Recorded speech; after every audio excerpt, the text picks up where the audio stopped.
اس پیغام کو ریکارڈ کرانے کی وجہ یہ کہ میری نظروں سے ایک وزارت داخلہ کا ایک نوٹیفیکیشن گزرا جس میں انہوں نے ایک دربار حضرت بری امام سرکار کی انتظامی کمیٹی کو بنانے کی منظوری دی، اور وہ لیٹر یہ بتا رہا ہے کہ یہ لیٹر جو ہے وزیر اعظم ہاؤس سے نکلا ہے،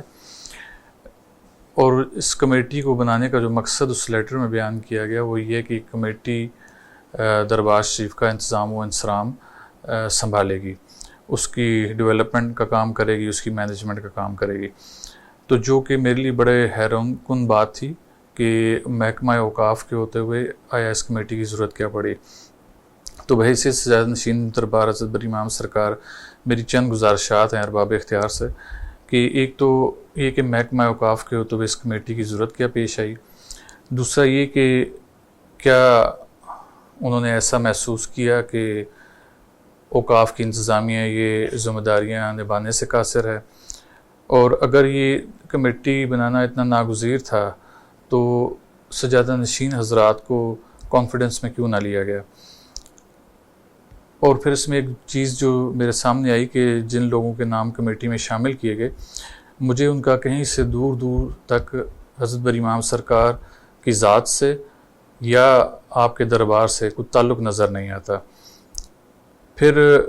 جو ایک کوشچن میرے ذہن میں آیا کہ آیا یہ جو کمیٹی بنائی گئی اس کے ممبران کی جو تعیناتی کی گئی اس کے لیے کیا عمل وہ لے کر آگے چلے یا کیا پروسیجر فالو کیا گیا، اور کیا اس کمیٹی کو بنانے کے لیے کوئی باقاعدہ جو ایک قواعد و ضوابط ہیں ان کو ملوز خاطر رکھا گیا۔ پھر جو سب سے مین ایشو ہے وہ یہ کہ اس کمیٹی کو بنانے کے لیے 10ویں محرم کے یعنی کہ چھٹی والے دن رات کو یہ نوٹیفیکیشن جاری کیا گیا، جس کی ضرورت کیا پیش آئی یہ تو ارباب اختیار بتا سکتے ہیں۔ یہ میری گزارشات ہیں ان سے کہ ان کے اوپر مجھے کم از کم ہمیں کانفیڈنس میں لیا جائے۔ پھر اس کمیٹی کی ایک میٹنگ ہوئی جو وزارت فائنانس میں ہوئی، تو یہ بھی ایک بڑی حیران کن بات تھی میرے لیے، کیونکہ اگر تو اس کمیٹی کی کوئی میٹنگ ہونا تھی تو وزارت داخلہ میں ہونی چاہیے تھی۔ میں یہ سمجھتا ہوں کہ یہ مکمل استحقاق وزارت داخلہ کا تھا۔ پھر اس کے علاوہ اس کمیٹی کی جو پہلی میٹنگ ہے آپ دیکھیں کہ اس میں ایک بڑی جلدی میں ایک عرس کی تاریخ رکھ دی گئی اور محرم الحرام کے تقدس کو بھی ملحوظ خاطر نہ رکھا گیا، جس سے ہم یہ سمجھتے ہیں کہ نقص امن کا خطرہ ہے۔ اب آپ یہ دیکھیں کہ ایک طرف مجالس ہوں گی اور دوسری طرف ایک خوشی کا سما ہوگا جو کہ فرقہ وارانہ انتشار کا باعث بن سکتا ہے۔ اب اس میں ایک اور طلب چیز یہ ہے کہ جو بری امام سرکار کا عرس ہے یہ اس پاکستان کی جغرافیائی خفیہ دود میں جتنے دربار ہیں ان میں سے واحد دربار شریف ہے جس کے عرس کی تاریخ کو فلیکسیبل رکھا گیا، اور اس کو فلیکسیبل رکھنے کی وجہ یہ تھی کہ جہاں کہیں بھی یہ ایک پرانی کتاب ہے جس میں ساری چیزیں درج ہیں اور وہ چیزیں ہمارے پاس ہمارے ریکارڈ کا حصہ ہیں، ڈی سی آفس کے ریکارڈ کا بھی حصہ ہیں، کہ اس کا عرس ہمیشہ تب کرایا جاتا ہے کہ جب دیکھا جاتا ہے کہ محرم الحرام کے ایام تو نہیں آ رہے۔ تو ماضی میں یہ دیکھا گیا، اس کو وٹنس کیا گیا، آبزرو کیا گیا اور مشاہدہ کیا گیا کہ جب محرم الحرام کے ایام اور جو دربار شریف کے عرس کے ایام کا آپس میں تصادم ہوا تو ایسے میں جو عرس ہے اس کو کینسل یا مؤخر کر دیا گیا۔ تو یہ میرے لیے بڑی عجیب سی بات تھی کہ ان سب چیزوں کے معلوم ہونے کے باوجود بھی اس کو اتنی جلدی میں آیا کس لیے رکھا گیا۔ مجھے کچھ ایسا محسوس ہوا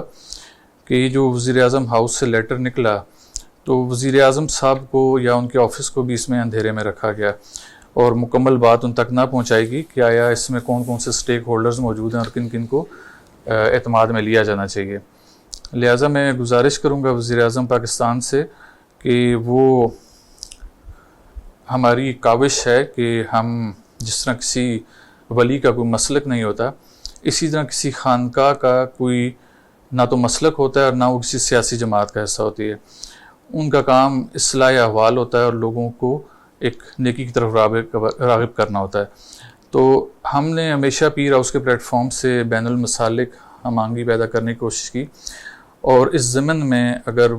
وزیر اعظم پاکستان یا وزیر داخلہ صاحب، سیکرٹری داخلہ صاحب اگر ریکارڈ منگوانا چاہیں تو وہ انتظامیہ سے ریکارڈ منگوا کر چیک کر سکتے ہیں کہ ہماری جتنی بھی تشہیری مہم ہوئی ہے آج تک ہماری کسی بھی محفل میں، اس کی جو پنچ لائن ہوتی ہے وہ واعتصموا بحبل اللہ جمیعا ولا تفرقوا ہوتی ہے. اب یہ جو میں بات بتاتا چلوں کہ یہ جو کمیٹی تشکیل دی گئی ہے، اس نے ہماری اس کاوش کو، ہماری اس کوشش کو جو اللہ کی رسی کو مضبوطی سے پکڑنے کی ہے، بڑا ہی گہرا دھچکا لگایا ہے. میں اس کے علاوہ حضرت بری امام سرکار کا تھوڑا سا نسب بھی آپ کے گوش گزار کرنا چاہوں گا کہ آپ کا تعلق حضرت امام حسین علیہ السلام سے ہے. آپ حضرت موسیٰ کاظم علیہ السلام کی اولاد میں سے ہیں. اب یہ عمل کتنا مانع اور غیر مقبول ہوگا ان ہستیوں کی بارگاہ میں کہ جب ایام غم چل رہے ہوں گے امام علی مقام کے، انہی دنوں میں ان کے بچے کے در پر خوشی کا سماں باندھا جا رہا ہوگا. اور اس سے بھی ایک بڑی فکر جو میں آپ لوگوں کو گوش گزار کرنا چاہوں گا کہ یہ جس امام کے غم کی ہم بات کر رہے ہیں، اس کے بارے میں حضور صلی اللہ علیہ وسلم نے فرمایا کہ حسین منی و انا من الحسین، کہ یعنی حسین مجھ سے اور میں حسین سے ہوں. اور اسی بارے میں حضرت ام سلمہ رضی اللہ تعالیٰ عنہ فرماتی ہیں کہ جب امام علی مقام کی شہادت کی خبر حضور علیہ السلام کو دی گئی تو آپ زارو قطار ہوئے. تو اب کیا عجب ماحول ہوگا کہ جب ہم اللہ کے رسول کی اطاعت کی بجائے ان کے منافی کام کریں گے. میں سمجھتا ہوں کہ میاں محمد شہباز شریف صاحب ایک بڑے زیرک سیاستدان بھی ہیں، اور اب تو وہ اس ملک کے وزیر اعظم بھی ہیں. وہ کسی ایک پارٹی سے تعلق نہیں ہوگا ان کا، کیونکہ وزیر اعظم پاکستان جو ہوتا ہے پوری قوم کے لیے ہوتا ہے. تو میری ان سے گزارش ہوگی کہ یہ جو وجوہات میں نے بیان کی گئی، جن میں چند قانونی پوائنٹس بھی ہیں اور چند دوسری وجوہات ہیں جو کہ ڈائریکٹ حضرت بری امام سرکار کے عرس سے ریلیٹڈ ہیں، تو اگر ان کی روشنی میں اس جو کمیٹی تشکیل دی گئی، اس کو ری وزٹ کیا جائے، اس کو ریویو کیا جائے، اور میری درخواست ہوگی کہ اس کو فی الفور تحلیل کیا جائے، اور اس کو تحلیل کرنے کے ساتھ ساتھ جو عرس کی تقریب ہے اس کو بھی اگلے مئی تک کے لیے مؤخر کیا جائے. اب یہاں پر یہ سوال اٹھے گا کہ کیا ہم عرس منانے کے حق میں نہیں ہیں؟ نہیں، ایسا نہیں ہے. ہماری جب سے عرس کے اوپر بین لگا، اس کو بند کیا گیا، میں نے ہر سال یہ کوشش کی کہ عرس کی تقریب کا انعقاد کیا جائے. لیکن وہ جو عرس کی تقریب کا انعقاد ہے،